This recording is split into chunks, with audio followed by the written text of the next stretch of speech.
Hi, everyone. As I want to plan to keep the schedule for today, we're going to start. And for the first time, I have a speech. So I want to make sure that I will not forget anything. So I'm going to read, okay? Thank you, everyone, for being here for the 4th edition of the Building Bridges Professional Networking event. It is a huge pleasure to see some new faces and some old friends. So thank you all for being here again. And thank you all for trusting me for the first time. My name is Beatriz Gilli. I'm a civil engineer. I'm a career mentor. And I'm the founder of the eu.engineer, a project that I create to help Brazilian engineers and architects to get back on the market here in Ireland. Let me change this. I don't know how to do this.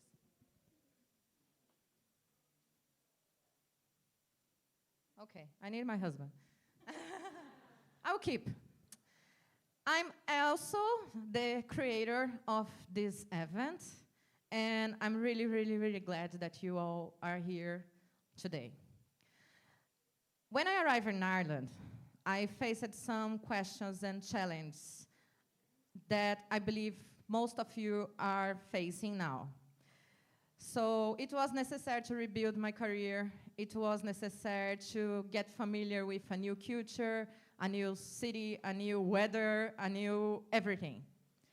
And part of our life is to experience things new and new opportunities. But sometimes it's hard to do it when you are alone. And the main idea of this event is to make sure that you guys are not alone. So look around and see how many faces you are seeing today and how many people are here to help you. So if you was feeling that you are alone, now you're not anymore. Building Bridges is more than just a name. It's a mission. And it's not my mission, it's our mission. The mission from all of you who has your budget here and are here today to help someone. We are here to connect. We are here to create a bridge.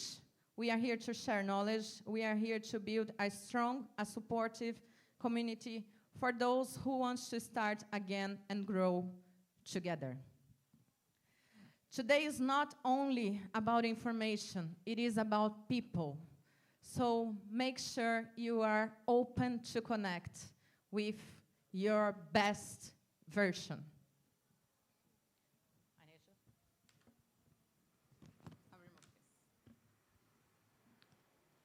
It is about courage, it is about collaboration, and it is about career empowerment.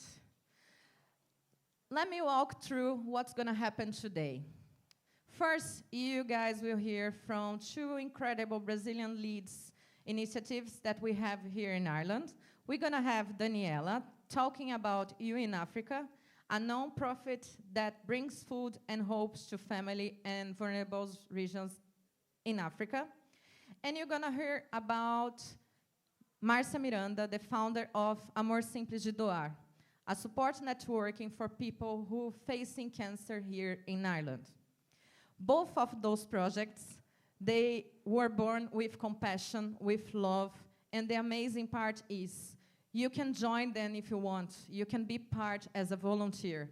And you will find on the ground floor, they will be here for the day, and you can go there and talk a little bit more to understand how to get involved. But you're going to hear from both of them as well. They will explain a little bit of the project today here in a few minutes. Whatever, it's not this part. Come back here. Then you're going to hear from our sponsor, Glenveagh Holmes, represented by Allan Mulligan, a colleague who worked with me for a few years, and he will be here talking a little bit about Glenveagh Holmes. That's a company that already gave a lot of opportunities for Brazilians and other foreigners, and they will be here for a while as well to share the opportunities they have. So if you are looking for a job, talk with them as well, because not even for engineers, they have opportunities for anyone, as they are a huge company.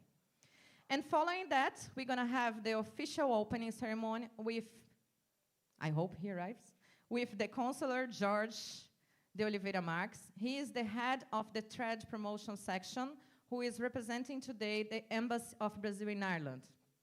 And at 1:20, we will take a short break so everyone can choose if you want to stay here for our first speaker or if you want to go to the rooms to talk with some professionals.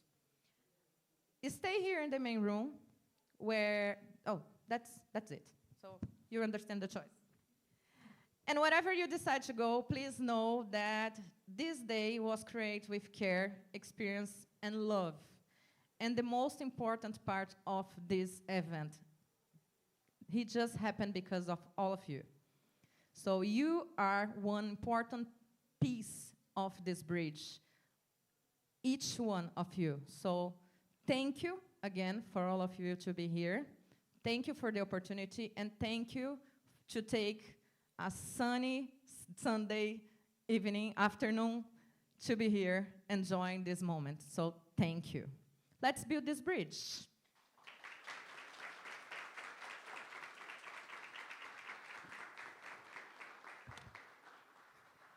So to start, I would like to introduce Daniella Rodrigues. She will talk a little bit with you guys about the new in Africa. Thank you for being here. Thank you very much for having us and for the opportunity to be here and present the EU in Africa to all of you guys. I'm going to stand this side because I'm too short to be behind here, just so you know. We do have an institutional video there and like some slides. I'm not going to be reading them because they're too long, but you're all going to be able to see them on the live and online later on. But just to give you a start on how EU in Africa born and where we are today, we are an NGO that fights against like food poverty and vulnerability communities in Kenya. We are in 5 communities today, but when we start in 2018, we're way smaller and way less. And we are where we are today because we have volunteers and people that donate and help us, as we are a total non-profit organization.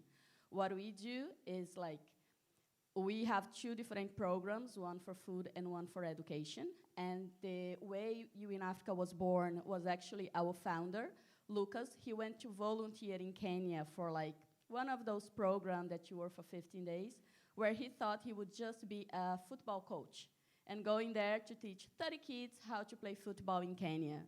And when he arrived, he starts playing football at 8 a.m. with the kids. Everything was brilliant. The kids were very bright, very smiley, and very happy.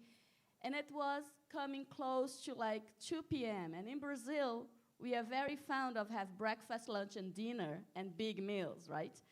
So he went to the sponsor there of the program for where he was teaching and asked, what time is the break that the kids are gonna go for lunch? Because I'm starving and I wanted to go for food as well. The guy turned to him and like, there is no break. The kids doesn't eat here. And he was like, what do you mean? It's almost 2 p.m. They were playing football with me since 8 a.m. How they not eat here? And he was like, well, when they go home, if they have food in the house, they will eat home. Lucas went aside and was thinking about that. So he approached a small kid, around 7 years old, more or less, give it or take. And he asked the kid, hey, come on here, buddy. Have you eaten today? And the kid gave him the brightest smile and said, yes. And he was like, oh, okay. What have you eaten? And then the kid just turned to him and said, tea. So Lucas said his eyes were like watering. And he turned to the kid and said, okay. When was the last time you ate something solid? And then the kid smiled again, like very happy, which is odd, and said, 3 days ago. So that broke his heart, as broke the heart of all of us that heard the story back in 2018. So then Lucas started a campaign online to build a kitchen where we could like feed those 30 kids with donations, because with the €5 we can feed each one of those kids per month. So then we only needed €150 per month, and we would feed all of those 30 kids. That's how we started. And the campaign start there, and we start talking to the person in the kitchen and ask them, the coordinator of the volunteer program, if we send food, can you cook for those 30 kids every day? Give them one meal at least. And the guy said, yes, I can do that. So that's when the program starts. And for a good while, we only had 30 kids. But we were in Kenya, in very poor and deprived areas, and the news got around that, oh, there is some people giving food for kids. And then kids start walking 5 kilometers just to get to our kitchen. So then the coordinators start talking to us and say, hey, we need more money. We need to feed more people because they are walking here to ask for food, right? So we started a campaign online. We started You in Africa. We started the Instagram. We started a website where people could donate it through. And from those 30 kids, now we feed 900 in 5 different communities. So we have 5 kitchens right now. And those 900 kids eat 1 meal a day, every day. And we are very proud to say that for the first year, last year, we didn't have a day where we were desperate that, okay, today we don't have food. What do we do? Because we have no money right now. So that is the power of the community. Most of our donations are Brazilians that are living abroad, that are taking a little bit from what they have to help someone else. And that's what the Building Bridges is all about. It's we can help each other. And if we can help each other, we can make the world a little better, right? However, we thought, okay, so we are feeding these kids, but somehow they're gonna drop programs and drop in school because they need to help out at home because they don't have like money and the family doesn't have money. And then we learned as we were working with the kids that in Kenya, you only have the primary school for free. So once they would go to secondary school, to their gymnasium, they have to pay. And the parents didn't have money to feed them. Imagine you to pay high school fees, right?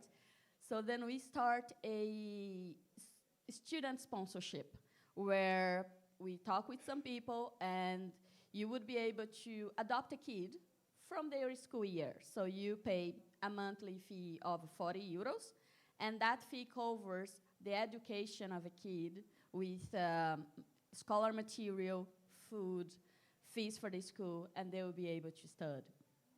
And that, we got 80 kids on that program, going really well, bright kids with very good grades.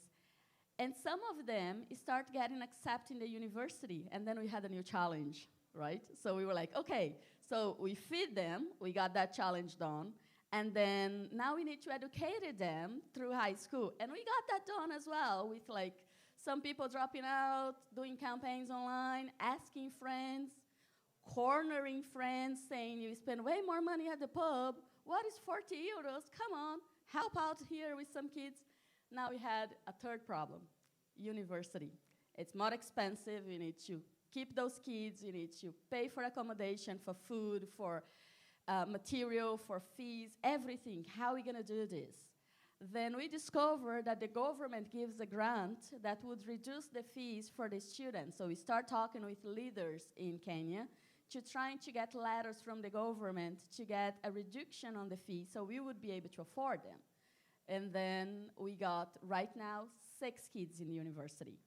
And 2 of them is actually graduating this year, which is like an amazing achievement when we think about it, because we started in 2018 feeding 30 kids. It's 2025, and we have kids graduating at the university. And that's not just changing the fact that you change the life of a person by giving some food to them. We also giving them hope, and hope to the community, because those people would come back to their community and give back. Like Ignatius is one of our graduates for this year, and he wrote us the most amazing letter saying that we change his life, because that's what we are doing. We are changing lives. And if we can change one life, I think that's worth all the trouble, all the hassle, and all the stress we're going through, right? And what I'm here asking you guys today is volunteer. If you cannot donate €5 to feed a kid for a month, I understand. Some people might not have €5. You know, living in Ireland is very expensive, right? If you cannot donate, you can share. You can talk to your friends. I'm pretty sure you know some bloke or some person that goes and spend the whole weekend get hammered in a pub. You know those people. Talk to them. Teach them about give back to the community, help each other, right? Because those people that we help today, it's gonna be building the communities in the future. The kids from today is the tomorrow leaders, is the tomorrow society, and we need to make sure that those kids are not just fed and educated and all, but they also understand the importance of helping others, the importance of giving back to the community, the importance of being part of something bigger. Because in all the letters we get from our students, they're not just grateful.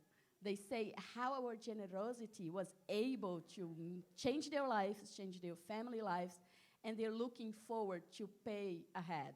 That in the future, when they are able to pay ahead, they are talking, oh, I wanted to sponsor a kid when I get to that time of my life where I'm able to sponsor a kid.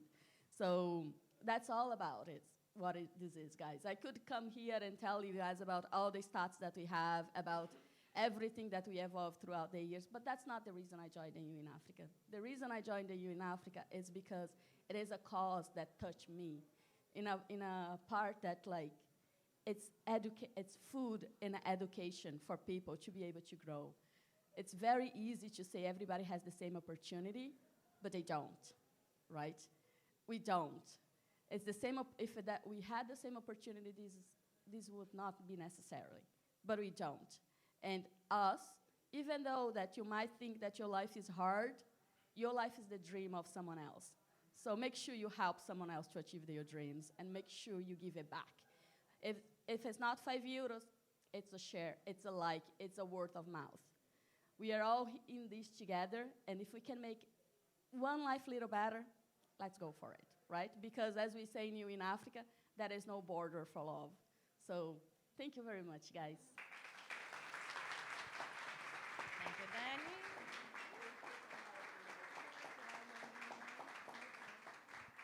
Thank you.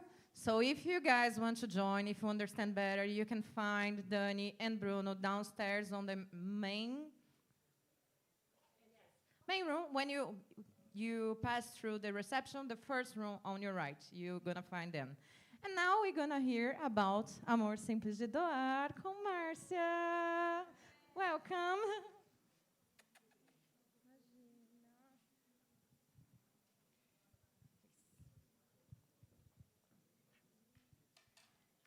I am going to stay here because my hands are sweating. It's really... Yeah. Oh, are you? Okay. Good afternoon, everyone. My name is Marcia Miranda. I am a founder of Brazilian Cancer Support Group in Ireland. It's really difficult to talk about cancer. This project was born in 2021 when I was diagnosed with stage 4. And I couldn't help thinking about how many Brazilians could be facing the same situation, far from home, friends, and family. Then a small WhatsApp group was created, turned into a channel where those involved could share their experiences regarding to the treatments. Today, the group, it's a support network, WhatsApp, Facebook, and Instagram, offering not only emotional support, but assistance during appointments with GPs, doctors in hospitals, visiting patients while they are having chemotherapy, always keeping an attentive, respectful approach. We provide support with information about health system because it's totally different in Brazil what we face here. It's a mystery, and we get very lost to understand where do we have to go the first step. The rights we have here, the immigration process for those who are stamp 2 students, it's a way to say, you'll be okay. You can go through, and we are here for you. Sorry, guys. The support, the purpose of this offer support in Portuguese language is to mobilize the Brazilian community through the supportive actions such as donations, service for patients, like physiotherapists, delivered if they need food or love. Love is easy to give. We commit to have compassion in our interactions, recognizing and respecting each person affected by cancer, directly or indirectly seeking to understand the practical and emotional needs of patients and their families. You don't have cancer alone. Your family has cancer with you. It affects everybody, even your friends. And coming together, even for the family, it's really important. And I'm shaking here, because to me, seeing this woman crying, I'll talk to you in a minute, it's really powerful. Please help us to find more Brazilians with this terrible disease. Tell them about us. We can help with translation, holding their hands, to understand the process and treatment to help them with whatever they need. Most of our members, I'm very proud of saying that they are survivors who became volunteers, and the other ones who came along believed in this project. Because we have been there, we know how it feels, and we want to make easy for others. Love and care is our passion. Love is so easy to give. And I know myself that being at the patient side makes a huge difference for them to go through this treatment. We believe together we are stronger, and we won't give up on love. Last year, this is not in my speech, but I would like to share something with you very briefly. Last year, I discovered that my cancer is back. But there was 2 reasons and 2 steps in this project. The first one in 2021 was for me to create this group and support other people. And last year was for me to receive this love back and to see how important it was to create this group there. I didn't realize how important was the group until last year, because I got so much love back. Everybody was so compassionate.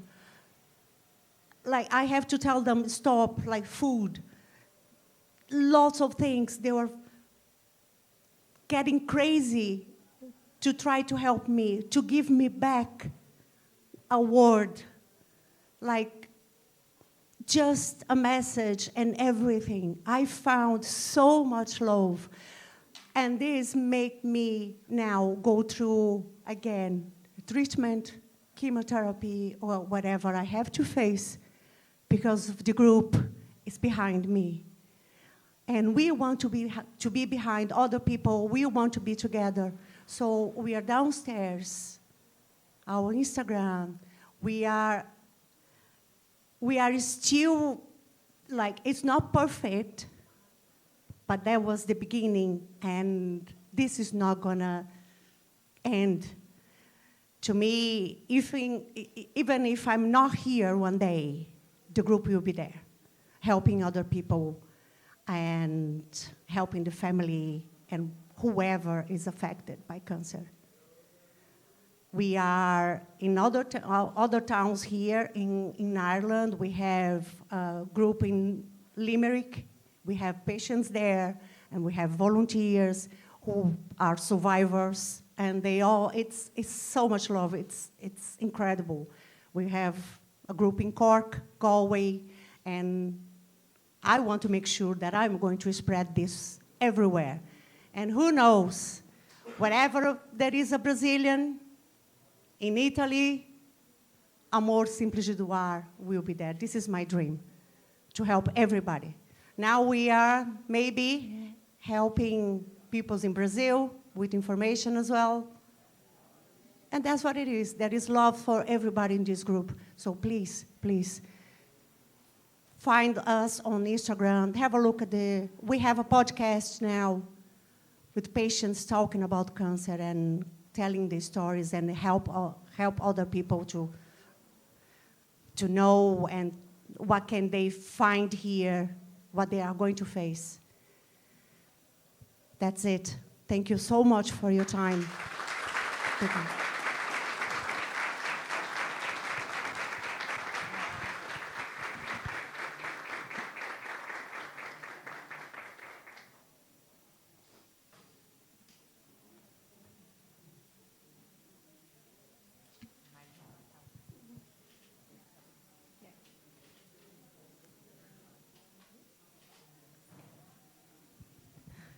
Guys, she is one of the most strong women that I know in my life. So, as you could see, love is easy to share. There is no need for money or anything. You just need to share. So, if you feel in your heart that you can help one of these two groups, don't forget to go downstairs and talk with them, because anything, even a hug, can help. So please, today you guys will have a lot of time, so take 1 minute of your day and go there, even just to say thank you for them and for their work, okay? And now, okay, everybody, let's change this. Shake, shake, shake, shake, shake, shake. Come on, shake. I'm not joking. Shake, shake, shake, shake, shake. Come, I'm not seeing anybody shaking there. Shake. That's it. That's it. We are here to talk about love in a happy way. They are stronger, but they are not sad. They are happy, and they want to enjoy their life. So we don't need to be sad today. We need to be stronger, okay? And now I would like to introduce a colleague from my previous work, and he'll be here to talk a little bit about Glenveagh Holmes, our sponsor for the event. Allan Mulligan, welcome.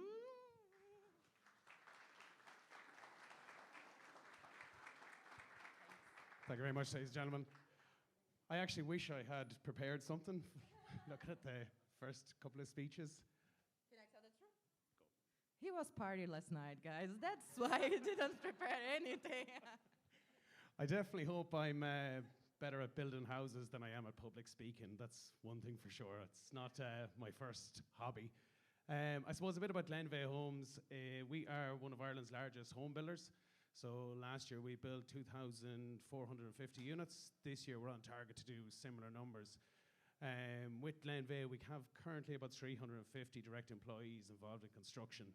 We also have off-site manufacturing, which is an element of the business that we're pushing massively now. We have a couple of our own factories for timber frame, light gauge steel, stuff like that. So we're always looking for new talent, new resources. We're looking to get people on board all the time.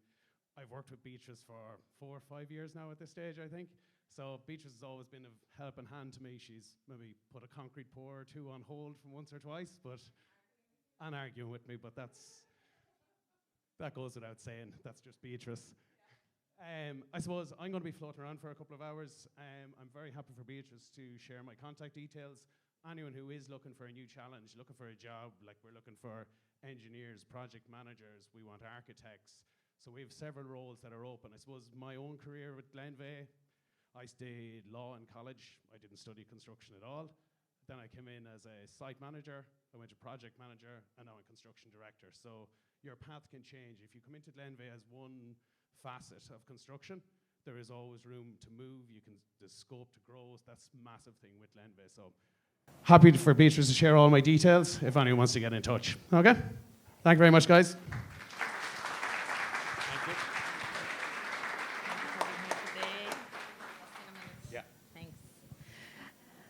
So if you guys want to talk and if you are looking for a job in Glenveagh, just go downstairs. They will have a specific area as well. And Allan will be walking around in a few rooms today, at least for a little, because I know he has hangover and he doesn't want to stay for longer.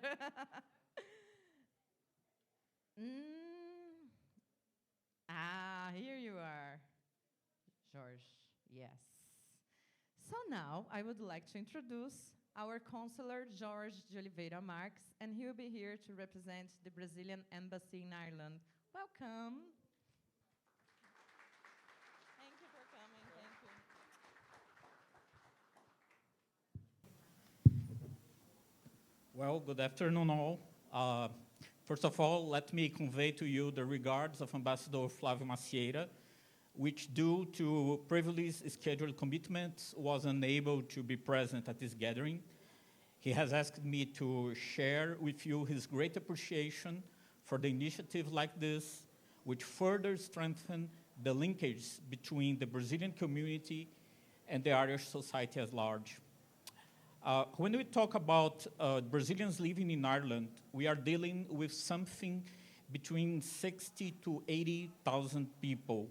It is difficult to have exact numbers since many Brazilians have dual citizenship and they are registered here in Ireland as, for instance, Portuguese or Italians. Regardless of the passport they carry, the impact of their work and presence in this island is unmistakably Brazilian. Let me confess that before coming to Dublin, this was in October 2022, I was mostly unaware of the size and diversity of the Brazilian community in Ireland. I was at first surprised in realizing how this community is vibrant, creative, and well integrated in the Irish society. One of the features that came to my attention was to discover that Brazilians work in various fields and generally have a high level of qualifications. Since I arrived here, I have came in contact with Brazilian physicists, engineers, computer programmers, and mathematicians. Many of them have started their own businesses, including startups involved in advanced fields of research and technology. It is no secret that much of the economic prosperity that Ireland has achieved in the past 3 decades is due to the contribution of immigrants, which bring to this country their expertise, their creativity, and their entrepreneurship. Brazilians take no small part in the Irish success story, as we can witness by the number of and the growing number of Brazilians work in IT and professional services. Ireland has greatly benefited of its condition as a major destination for international education. There are many examples to be told about Brazilians that came to Ireland at first just seeking to study and perfect their English skills. But once they are here, they fall in love with the country, which is no difficult, and choose to establish here.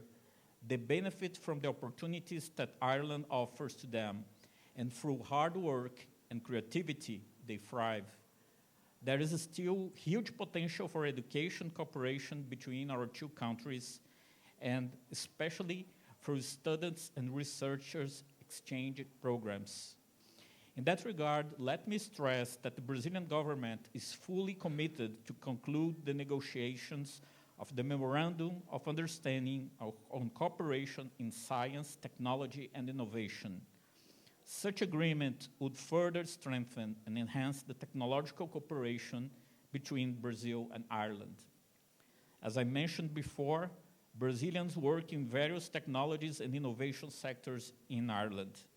The Brazilian scientific diaspora can be a valuable source to foster business partnerships and joint projects. in such uncertain and difficult times as we are living now in the when international order and the global economy are subject to many threats, let Brazil and Ireland continue to lead by our common principles and our shared commitment with the advancement of our societies. Our peoples are our greatest assets. Great things can be done with their engagement, joint efforts, and shared knowledge.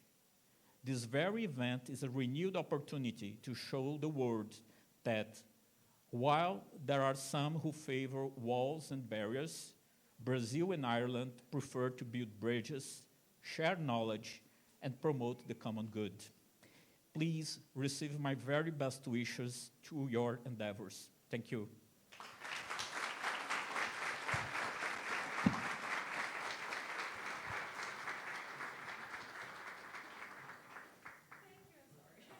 Thank you, George, so much for being here today. Thank you.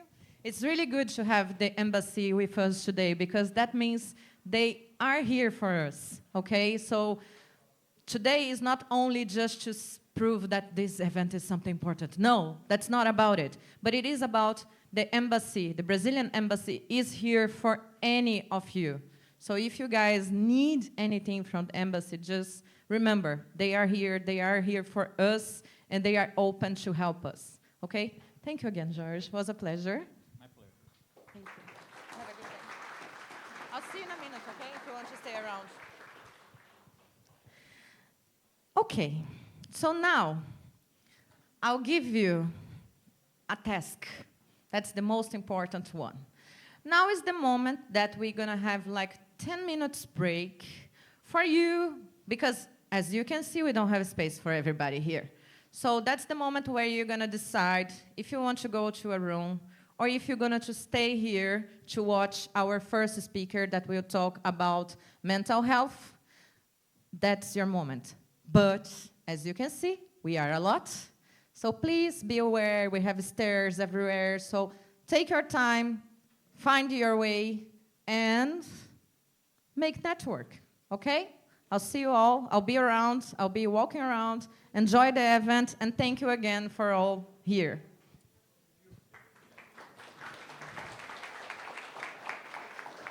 Thank you.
Gustavo, and today I'm going to be here with you all during the day, guiding these amazing discussions that we are going to learn from our colleagues. And before we start, I just wanted to share quickly only one house rule. And again, it's just to make sure that everyone can enjoy the best this opportunity.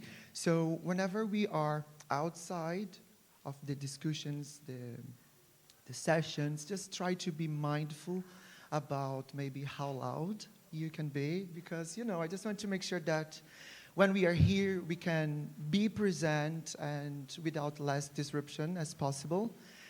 So that's our only house rules, okay? So before we start, let me quickly guide you through what's going to happen in our first conversation. So basically, we are kickstarting the day talking about how important is for us to be well-balanced, mentally speaking, when we are starting to find a job or when we are doing this, I would say, tough journey of finding a job. Because honestly speaking, I believe that finding a job, it's another job, right? You need to work on your CV, you need to work on highlighting your skills, preparing yourself for the interview process. There are so many things we need to look at to be successful when we are applying for a position. And I think one of the most important things is, how can we keep ourselves balanced during this process? Mentally speaking, you know, it can be very exhausting. It can be, as I said, a little bit tough. But thanks to Building Bridges, today we are receiving someone here who has had huge experience, and he's going to help us with some insights and guide us through this exciting journey.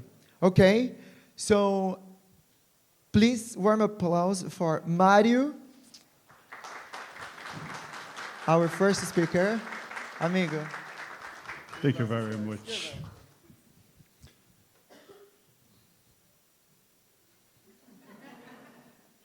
Are you okay?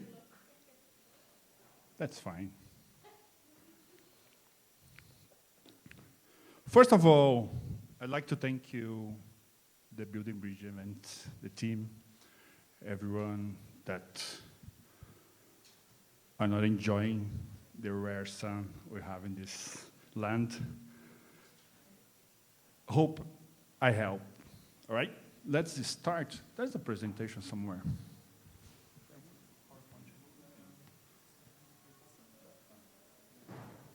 Nice.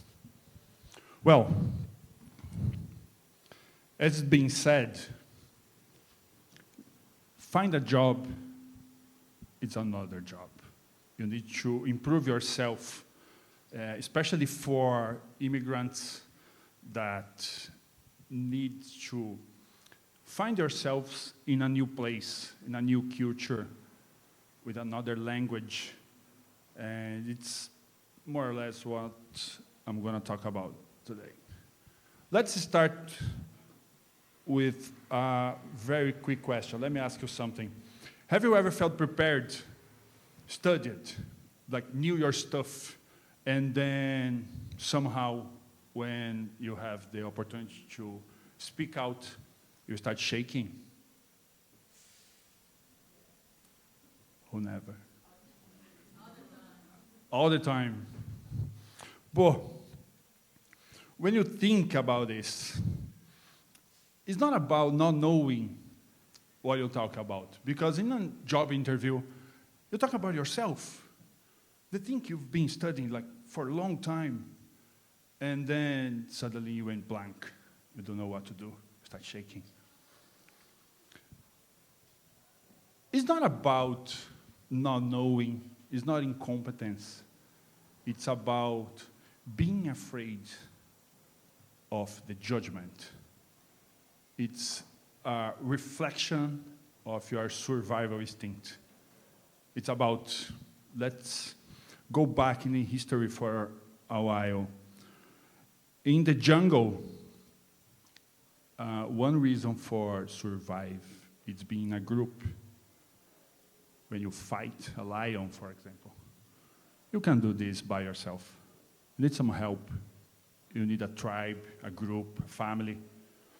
And when you see many eyes staring at you as a reflection, unconscious reflection of your brain, it's okay, so is it a threat or